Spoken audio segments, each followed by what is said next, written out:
ಬೈಂದೂರು ತಾಲೂಕು ನಾಗುಂದ ಬಡಾಕೆರೆಯಲ್ಲಿ ಅಶೋಕನ ಸಾವಿನ ನೆನಪಿಗಾಗಿ ಅಶೋಕ್ ಟ್ರೋಫಿ 2022 ಹೆಸರಿನ ಹೊನಲು ಬೆಳಕಿನ ವಾಲಿಬಾಲ್ ಪಂದ್ಯಾಟವನ್ನು ಹಮ್ಮಿಕೊಂಡಿದ್ದು, ಇದರ ಉದ್ಘಾಟನೆಯನ್ನ ಬೈಂದೂರಿನ ಕರ್ಣ ಎಂದೇ ಖ್ಯಾತಿಯನ್ನ ಪಡೆದಿರುವ ಗೋವಿಂದ ಬಾಬು ಪೂಜಾರಿಯವರು ನೆರವೇರಿಸಿದರು. ಬಳಿಕ ಮಾತನಾಡಿದ ಅವರು, ಸಮಾಜದಲ್ಲಿ ಕ್ರೀಡಾ ಪ್ರತಿಭೆಯನ್ನ ಪ್ರೋತ್ಸಾಹಿಸುವ ನಿಟ್ಟಿನಲ್ಲಿ ವಾಲಿಬಾಲ್ನಂತಹ ಕ್ರೀಡೆಯನ್ನ ಹಮ್ಮಿಕೊಳ್ಳುವುದು ಅವಶ್ಯಕ ಎಂದು ಹೇಳಿದರು. ನಂತರ ಆಟಗಾರರ ಜರ್ಸಿಯನ್ನ ಕಾರ್ಯಕ್ರಮದ ಅಧ್ಯಕ್ಷತೆಯನ್ನು ವಹಿಸಿಕೊಂಡಿರುವ ಅಶೋಕ್ ಶೆಟ್ಟಿ ಅವರು ಬಿಡುಗಡೆಗೊಳಿಸಿದರು. ಸತತ 25 ವರ್ಷಗಳಿಂದ ದೈಹಿಕ ಶಿಕ್ಷಣ ಶಿಕ್ಷಕರಾಗಿ ಅನೇಕ ಬಡ ವಿದ್ಯಾರ್ಥಿಗಳ ಪಾಲಿಗೆ ಆಶಾಕಿರಣವಾದ ಜೀವನ್ ಕುಮಾರ್ ಶೆಟ್ಟಿ, ದೈಹಿಕ ಶಿಕ್ಷಕರು, ಸರ್ಕಾರಿ ಪದವಿ ಪೂರ್ವ ಕಾಲೇಜು ನಾಗುಂದ ಇವರನ್ನ ಸನ್ಮಾನಿಸಲಾಯಿತು. ಸಮಾರೋಪ ಸಮಾರಂಭದ ಅಧ್ಯಕ್ಷತೆಯನ್ನ ವೇದಮೂರ್ತಿ ಲೋಕೇಶ್ ಅಡಿಗ ಅವರು ವಹಿಸಿದ್ರು.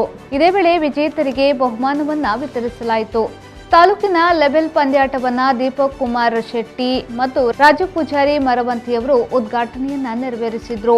ಈ ಕಾರ್ಯಕ್ರಮದಲ್ಲಿ ದೇವರಾಜ್ ಪೂಜಾರಿ, ಜಯಾನಂದ್ ಹೋಬಳಿದರ್, ಗಣೇಶ್ ದೇವಾಡಿಗ, ಸುರೇಶ್ ಜೋಗಿ, ಎನ್ ರಮೇಶ್ ದೇವಾಡಿಗ, ಶ್ರೀಧರ್ ದೇವಾಡಿಗ, ವಾಸುದೇವಾಡಿಗ ಮೊದಲಾದವರು ಪಾಲ್ಗೊಂಡಿದ್ರು.